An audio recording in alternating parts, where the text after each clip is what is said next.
তো বাংলাদেশের সিয়াম আহমেদের একটা অ্যাকশন ধর্মী মুভি দেখলাম যার নাম হচ্ছে রাক্ষস। তো আজকে এটা নিয়ে একটু আলাপ করব। তো রাক্ষসের শুরুতে যেই পরিমাণ ভিজিএম ঢুকাইছে, মানে মাথা নষ্ট করা ভাই। মাথা নষ্ট করা ভিজিএমগুলি ঢুকাইছে। আমি এই মুভির মানে একদম টপ নচে, একদম মানে এই মুভির টপ নচে আমি রাখবো যে ভিজিএমটা ভাই। মানে এই ভিজিএম দিয়ে মানে আমরা একটা মুভিতে মনে করি কি একটা মুভির হিস্টোরিটা বা ওই মুভির নায়কটা আসলে মানে ভালো হইলে আপনার সুন্দর হইব।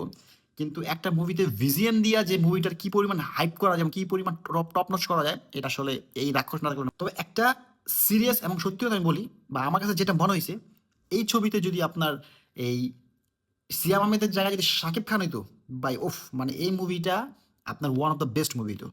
মানে ইন্ডাস্ট্রি সেই লেভেল হিট করতো। জাস্ট সিয়ামের জায়গায় যদি শাকিব খান এই মুভিটা থাকতো। এখন বলতে পারেন ভাই কেন ভাই সিয়ামে কি সমস্যা বা সিয়াম এই জায়গাটা কেন আনফিট আপনার মনে হইতেছে? সিয়ামে এই জায়গায় একটা জিনিস মাইর খেয়েছে, সেটা তো তার ভোকাল দিয়া। সে ভোকাল দিয়া মুভিটার যে ডায়লগগুলার ডেলিভারি যখন করতে গেছে সেই রকম হয় নাই। আলফা পুরুষের যেরকম একটা ডায়লগ বা যেরকম একটা ভেস থাকার কথা ভোকালে, সেই রকম ভোকালটা হয় নাই। এখন এই ছবির যে পরিচালক সে একটু এখানে করতে পারতো যে সিয়ামের যে ভোকালটা সেটা ডাব করে নিতে পারতো। ডাব করে নিলে হয়তো আরো বেটার কিছু একটা হইতো। তবে হিস্টোরিটা ঠিক আছে, প্রেম ঘটিত সমস্যা। আহ, সিয়ামে অনেক বড় একটা রিচ ফ্যামিলি থাকে। আর এইখানে একটা মজার বিষয় হচ্ছে, এইখানে সিয়ামকে মুসাবিন শমশেরের নাম বাংলাদেশ শুনে এমন কোনো লোক নেই। মুসাবিন শমশের হচ্ছে আর্মস ব্যবসায়ী, আমার আর্মস ব্যবসায়ী সে। তো তার পুত্র হিসেবে সিয়াম আহমেদকে এখানে মানে মুভিতে রাখা হয়েছে।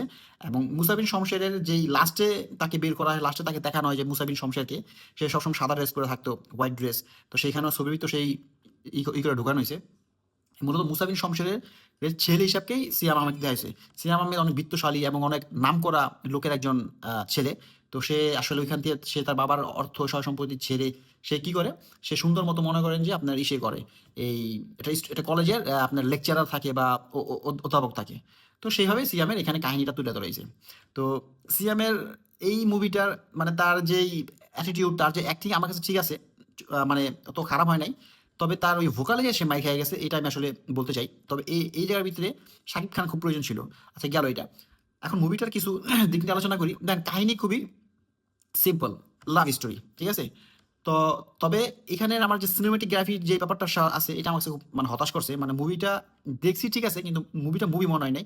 মানে ভিজুয়ালাইজেশন এবং সিনেমাটোগ্রাফি যে ব্যাপারটা আছে এটা একটু মানে আমার কাছে কম মনে হয়েছে। আমার কাছে কম মনে হয়েছে। তারপর গানগুলি অত হয় নাই, হিট হয় নাই। তবে গানগুলি আর কি মোটামুটি গানগুলি হয়েছে। এটা আমি অত যেমন অন্যান্য